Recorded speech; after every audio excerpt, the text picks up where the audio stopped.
जय हिंद दोस्तों, स्वागत है आप सभी लोगों का फिर से आज एक नए वीडियो में। आज हम लोग दोस्तों पढ़ेंगे संघ एवं इसके क्षेत्र। कल हम लोगों ने प्रस्तावना पढ़ी थी। प्रस्तावना वाला वीडियो आप लोग देखना। प्रस्तावना का वीडियो देखने के बाद अब ऐसा कोई भी क्वेश्चन नहीं है जो प्रस्तावना से रिलेटेड कर ना पाए, है ना। हम पढ़ाई इस तरह से रहे हैं कि कोई भी एग्जाम में ऐसा कोई भी क्वेश्चन जो है वो आप लोगों से छूट ना पाए इस टॉपिक से रिलेटेड। प्रस्तावना आप लोग वीडियो देखना, प्रस्तावना से कोई भी क्वेश्चन उठा लेना, आपको सब मिल जाएगा उसी वीडियो में। तो आज हम लोग क्या पढ़ेंगे, संघ एवं इसका क्षेत्र। सबसे पहले तो यही क्वेश्चन आ जाएगा, संघ एवं इसका क्षेत्र कौन से भाग में, कौन से भाग मतलब कौन से पार्ट में। तो ये कौन से पार्ट में है,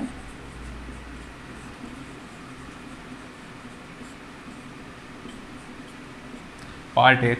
भाग 1 में क्या है, संघ एवं इसका क्षेत्र, ठीक। और ये कौन से आर्टिकल के तहत है ना, कहाँ तक है, आर्टिकल कौन सा है, आर्टिकल है हमारा 1 से 4 तक। 1 से 4 तक संघ एवं इसका क्षेत्र के बारे में हम लोगों को पढ़ना है। अब देखिए आर्टिकल 1 कहता क्या है। आर्टिकल 1 कहता है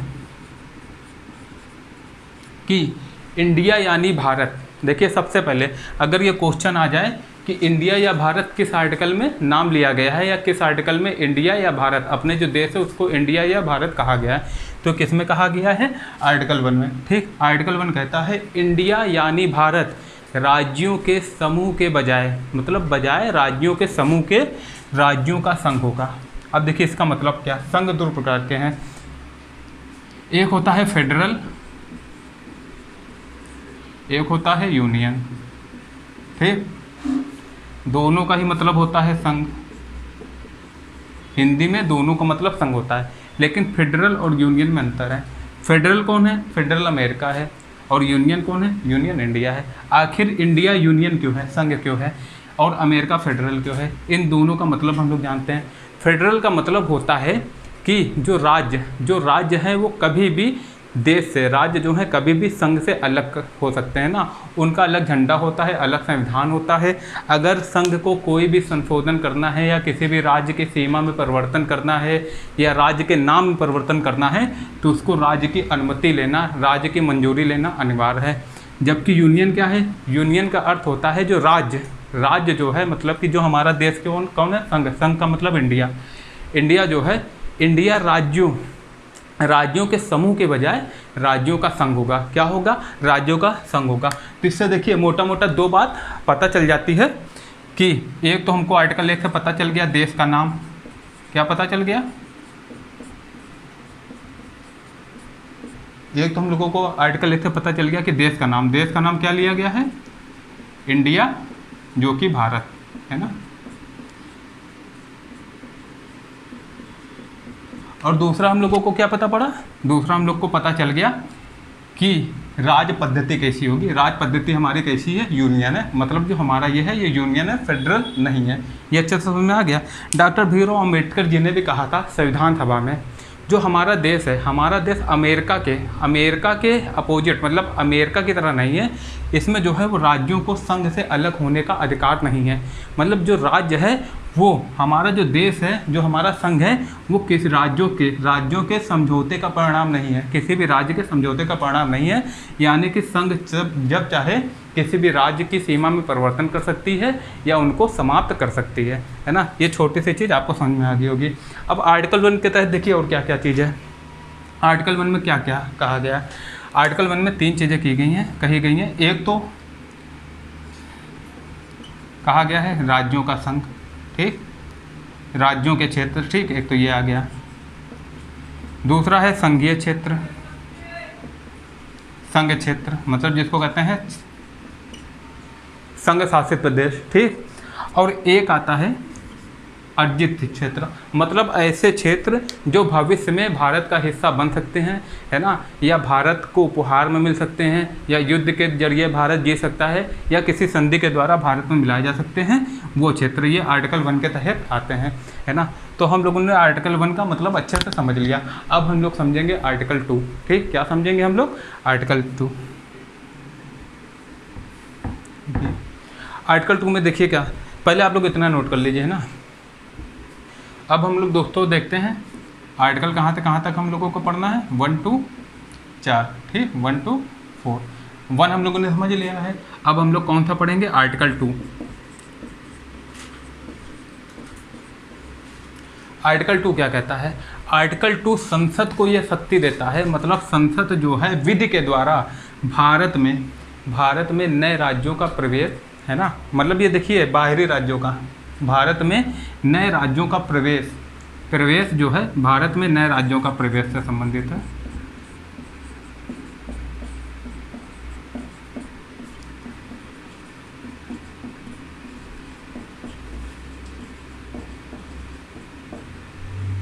देखिए विधि द्वारा संघ जो है वह नए राज्यों का प्रवेश या स्थापना कर सकती है, मतलब क्या कर सकती है, नए राज्यों का प्रवेश या स्थापना कर सकती है, ठीक।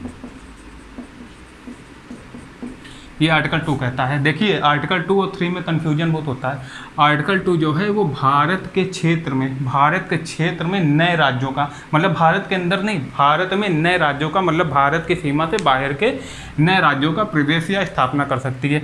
अब प्रवेश या स्थापना से मतलब क्या, देखिए प्रवेश का मतलब क्या है, ऐसे राज्य जो पहले से अस्तित्व में हों, ऐसे राज्य जिनका पहले से नाम हो या अस्तित्व में है, पहले से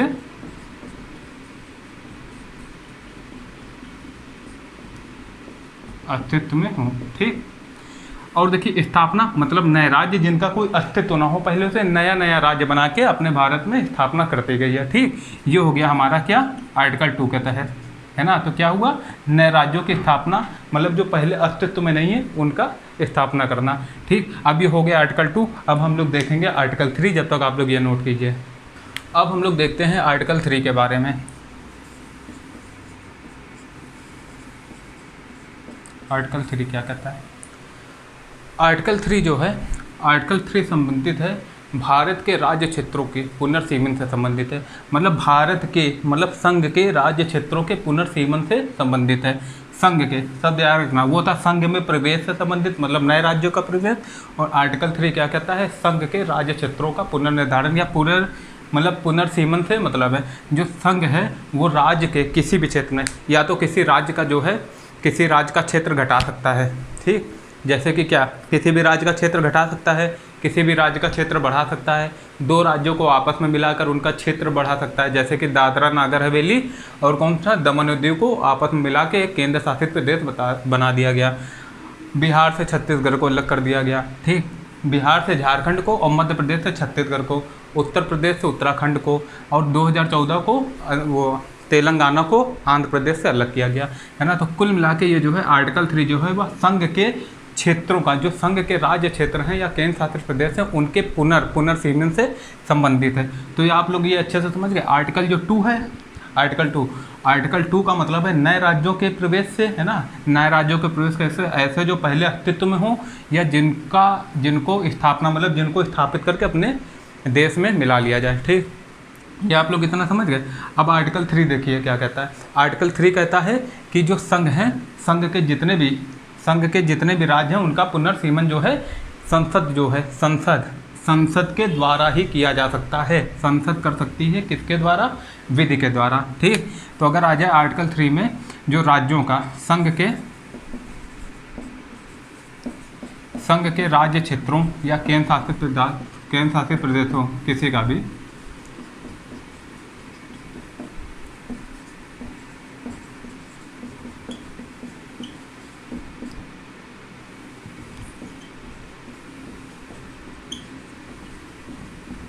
पुनर्सीमन जो है वह संसद के द्वारा किया जा सकता है। अब लेकिन कैसे किया जाएगा संसद के द्वारा, संसद में ये अध्यादेश लाने से पहले राष्ट्रपति की पूर्व अनुमति, राष्ट्रपति की पूर्व जो मंजूरी है वो लेनी पड़ेगी। अब लेकिन आप लोगों को सभी को पता है राष्ट्रपति को जो ये मंजूरी है वो देनी पड़ेगी। क्यों देनी पड़ेगी भैया, जब ये अध्यादेश लाया जाता है तो राष्ट्रपति से पहले ही बता दिया जाता है, ठीक। और राष्ट्रपति को पहले जब बता दिया जाएगा तो राष्ट्रपति को उसमें मंजूरी देनी ही पड़ेगी, क्योंकि आपसे बताइए कि हम ये अध्यादेश ला रहे हैं, है ना। तो कुल मिला के राष्ट्रपति को ये अध्यादेश जो है उसको मंजूरी देनी पड़ेगी, वरना आप लोगों को पता है कि महाभियोग का एक सिस्टम है, तुरंत जो है जो भी पार्टी होगी वो महाभियोग ला देगा, है ना। इसलिए राष्ट्रपति को जो है कुल मिला के राष्ट्रपति को ये जो बात है वो माननी ही पड़ेगी। अतः जो संसद बहुत आसानी से, इसका सार ये निकलता है, कंक्लूजन ये है कि संसद बहुत ही आसानी से इसमें क्या कर सकती है, संशोधन कर सकती है। मतलब संशोधन क्या, ये जो संसद है बहुत आसानी से किसी भी राज्य की, भारत के सीमा के अंदर किसी भी राज्य का पुनर्सीमन या राज्य के नाम में परिवर्तन या नए जितने भी नए राज्य जो है वो बना सकती है, या किसी राज्य को ख़त्म कर सकती है, कुछ भी भारत के अंदर कर सकती है ना। ये आप लोग अच्छे से समझ गए। अब देखिए, ये जब अध्यादेश लाया जाता है, जो संबंधित राज्य होता है, जिसके राज्य की सीमा में परिवर्तन करना है या नाम चेंज करना है, उसका मत जानना होता है। उसका मत एक समय सीमा के भीतर आ जाना चाहिए। ठीक, अब ये मत क्या, ये मानना जरूरी है। अगर समय सीमा के भीतर भी आ जाए, अगर राज्य मना कर दे तो क्या संघ जो है वो राज्य की मान लेगी, राज्य जो कहेगा मान लेगा? ये बाध्य नहीं है। संघ जो है वो राज्य का मत मानने के लिए बाध्य नहीं है। तो आप लोग अच्छे से समझ गए। ठीक, उसी तरह जो राष्ट्रपति है वो एक औपचारिकता खाली होती है, राष्ट्रपति की मंजूरी लेना, राष्ट्रपति जो है वो अनुमति दे देता है। ठीक, अब ये सब आप लोग अच्छे से समझ गए। अब बात आती है कि जो हम मतलब कुल मिला के, अच्छा आप लोग ये समझ गए, जो संसद है वो किसी भी जो राष्ट्र है किसी भी राज्य को ख़त्म कर सकती है, या उसकी सीमा निर्धारण कर सकती है, कुछ भी कर सकती है। तो इससे हमको ये पता चल गया, जो हम लोगों ने पहले पढ़ा था यूनियन वाला, भारत जो है वह राज्यों का संघ है।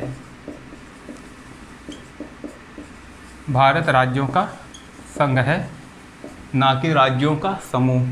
मतलब कि भारत क्या है, भारत विभक्त राज्यों का। ये क्वेश्चन आ जाता है, ऐसे नहीं लिख रहे हैं हम, आप लोग अच्छे से समझ लेना। भारत जो है वह विभक्त राज्यों का अविभाज्य संघ है। क्या है? अविभाज्य संघ है, अविभाज्य संघ है। इसका सिंपल से मतलब है कि जो संघ है, संघ अविभाज्य है। संघ जो है वो राज्य को ख़त्म कर सकती है, लेकिन राज्य संघ को ख़त्म नहीं कर सकता, सिंपल सा मतलब है। और इसके अपोजिट जो है अमेरिका में फेडरल व्यवस्था है। वहाँ पर राज्य की किसी भी सीमा में परिवर्तन करने के लिए या नाम में परिवर्तन करने के लिए राज्य की अनुमति लेना, राज्य की मंजूरी लेना जरूरी है ना। तो संघ जो है, अमेरिका का संघ अलग है और हमारा संघ अलग है। अपितु जो हम लोग की जो व्यवस्था है वो संघीय ही है। मतलब केंद्र और राज्य जो हैं वो मिल के काम करते हैं, सब में शक्तियों का बंटवारा है ना। तो किसी के साथ भी यहाँ अन्याय नहीं होता है। लेकिन यहाँ पर ये करना बहुत ज़रूरी था, ये जो विभक्त राज्यों का अविभाज्य संघ बनाना इसलिए ज़रूरी था कि जैसे हम लोग का, चलिए हम लोग मतलब कि देखिए इसी के आगे ना, अभी इसी के आगे देख रहे हैं हम लोग, इसे देखिए। अब हम लोग ये देखेंगे कि आखिर जो ये यूटी है, यूटी एंड स्टेट, मतलब कि जो हमारा संघ क्षेत्र है, यूनियन टेरिटरी, और जो राज्य हैं उनका उद्भव कैसे हुआ। आप लोगों को पता है स्वतंत्रता से पहले, मतलब जो स्वतंत्रता के समय सन 1947 के समय जो हमारा इंडिया था वो किस में था? दो भाग, मतलब दो प्रांतों में विभक्त था। एक तो था ब्रिटिश प्रांत, किसमें? जो ब्रिटिश प्रांत था, और दूसरा क्या था? दूसरा था जितने भी राजशाही लोग थे, देसी रियासतें थी। ठीक, क्या थी? देसी रियासतें।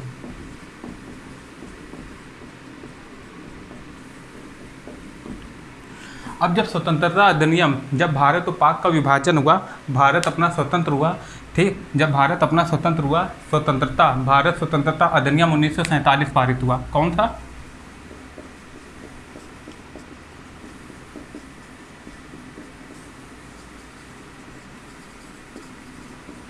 जब भारतीय स्वतंत्रता अधिनियम 1947 पारित हुआ तो भारत में अपनी कितनी देसी रियासतें थी? 552 थी। टोटल कितनी देसी रियासतें थी? 552 थी, जिसमें से 549 थी वो भारत में स्वेच्छा से मिल गई। और इन जो देसी रियासतें थी इनसे कहा गया था, इनके पास 3 ऑप्शन थे। 3 ऑप्शन कौन कौन थे? इनके पास 3 ऑप्शन थे, या तो ये भारत में मिल जाए, किस में मिल जाए? भारत में मिल जाए, या फिर ये पाकिस्तान में मिल जाए, किस में मिल जाए, पाकिस्तान में मिल जाए, या फिर ये स्वतंत्र हैं।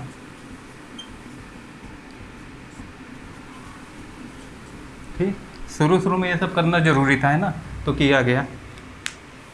अब देखिए, भारत में मिल जाए, पाकिस्तान में मिल जाए या स्वतंत्र हैं, तो टोटल कितनी थी, 552 थी, जिसमें से 549 जो हैं वो बहुत आसानी से स्वेच्छा से भारत में मिल गई। ठीक, कहाँ मिल गई, भारत में मिल गई। उसके बाद बची कौन थी, 3 देशी रियासतें। 3 देशी रियासतें कौन कौन सी बची, बताते हम लोग।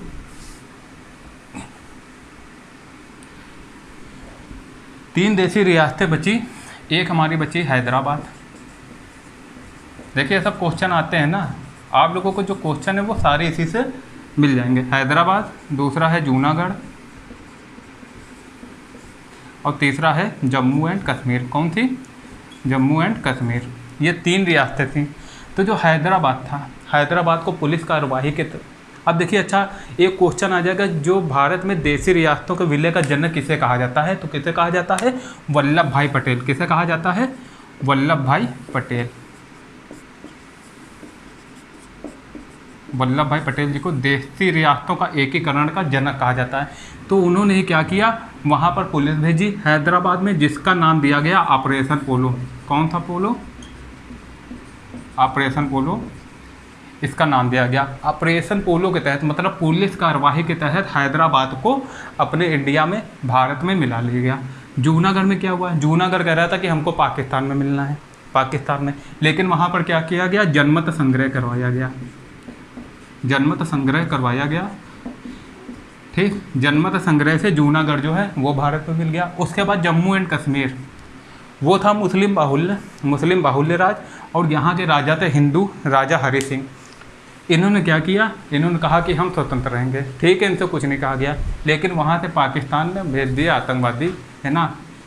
और वहाँ पर क्या था, जो जम्मू कश्मीर था, ठीक, जम्मू कश्मीर यहाँ तक घुस गया। यहाँ तक क्या हुआ, यहाँ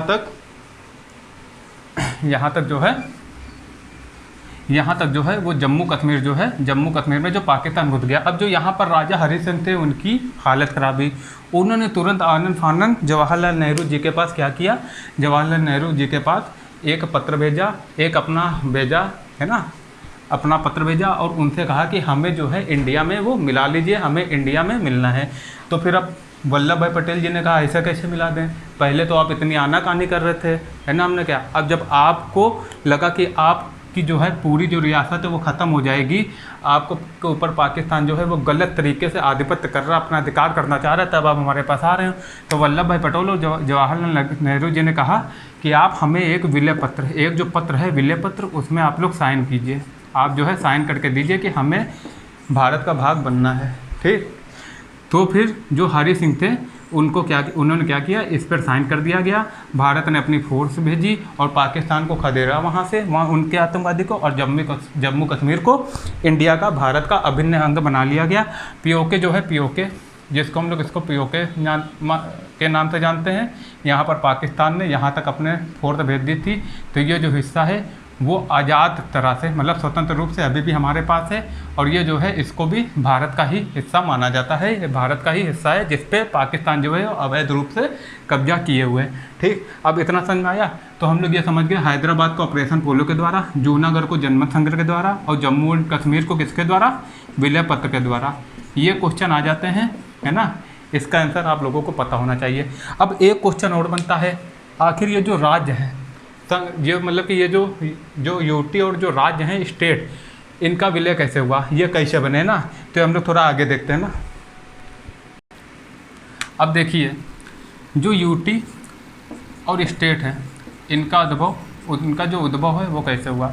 जब हमारा भारत जो है, जब सारी रियासतों को भारत में विलय कर लिया गया, मिला लिया गया भारत में ना, फिर जो दक्षिण भारत है, जो ये इंडिया का ये जो भाग है दक्षिण भारत, यहाँ का ये पूरा हिस्सा था, ये था मद्रास। ठीक, मद्रास।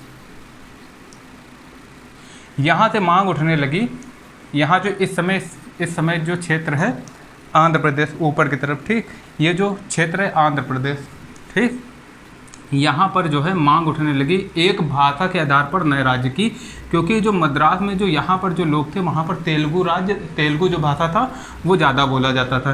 ठीक, तो यहाँ पर क्या हुआ, भाषा के आधार पर राज्य की मांग जो है वो उठने लगी। ठीक, तो फिर अब जब यहाँ पर आंदोलन बढ़ने लगे, है ना, मांग ज़्यादा उठने लगी, तो फिर क्या हुआ, भारत जो सरकार है, भारत सरकार ने एक आयोग जो है गठन किया, है ना, गठन करने का विचार बनाया। और फिर जो आयोग का नाम था वो क्या था, एसके धर आयोग। क्या था, एसके धर आयोग। ठीक, अब अगर देखिए क्वेश्चन आ जाएगा, अगर आ जाएगा कि भाषा के आधार पर गठन होने वाला जो पहला आयोग था वो कौन था, एसके धर आयोग।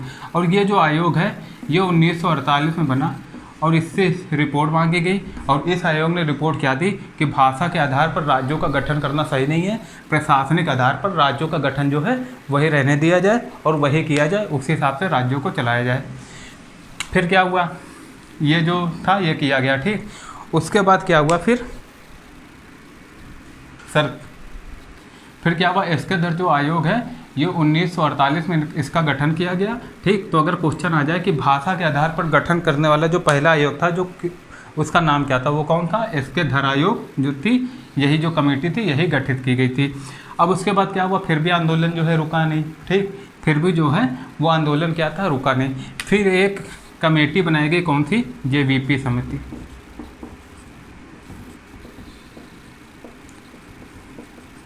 ठीक, क्योंकि हुआ क्या था, जो आंध्र प्रदेश में 1953 की बात है, आंध्र प्रदेश में 1953 की बात है, एक जगह है आंध्र प्रदेश में, एक कांग्रेस कार्यकर्ता थे,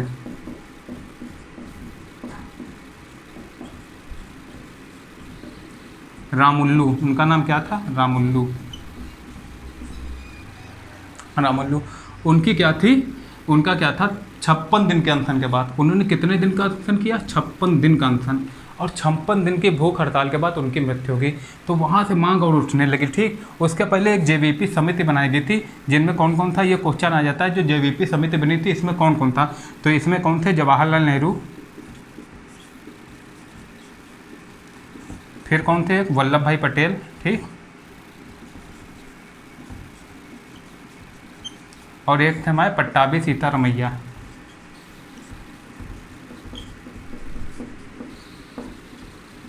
पट्टाभी सीतारमैया थे, ये जेवीपी समिति बनाई गई। ठीक, उसके बाद भी क्या हुआ, ये जो समिति थी, ये समिति इन्होंने भी कहा कि भाषा के आधार पर राज्यों का पुनर्गठन नहीं किया जाएगा। तो क्या हुआ, फिर 1953 में ये जो आंदोलन था वो तेज हुआ, और जो रामुल्लू जी थे, रामुल्लू जी कांग्रेसी कार्यकर्ता थे, तेलुगु भाषी थे ये, इनका क्या हुआ, 56 दिन की भूख हड़ताल के बाद निधन हो गया। उसके बाद सरकार जो है वो आनन फानन में आई। सरकार को लगा कि कहीं हमारी कुर्सी ना चली जाए।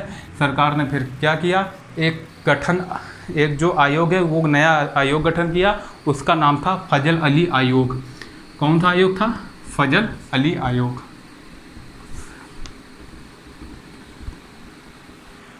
फजल अली आयोग जो है उसका गठन होता है 1953 में, जब उनकी मृत्यु हो जाती है, किसकी, रामुल्लू की। इसका गठन होता है 1953 में। क्वेश्चन आता है, याद रखना, 1953 में गठन होता है, और ये अपनी रिपोर्ट कब देते हैं, 1955 या 56, कुछ भी आ सकता है इन दोनों में से ना, ये तारीख आप याद रखना। इसमें इन्होंने क्या दी, अपनी रिपोर्ट दी। अच्छा, एक क्वेश्चन और आ जाएगा, इसमें कौन सदस्य थे, ये कितना सदस्यीय आयोग था, ये 3 सदस्यीय आयोग था। कितने सदस्यीय आयोग था, 3 सदस्यीय। एक तो फजल अली हो गए, दूसरे कौन थे, एच.एम. पडिक्कर, और एक थे एच.एन. कुंजड़ू। एच.एन. कौन थे, एच.एन. कुंजड़ू।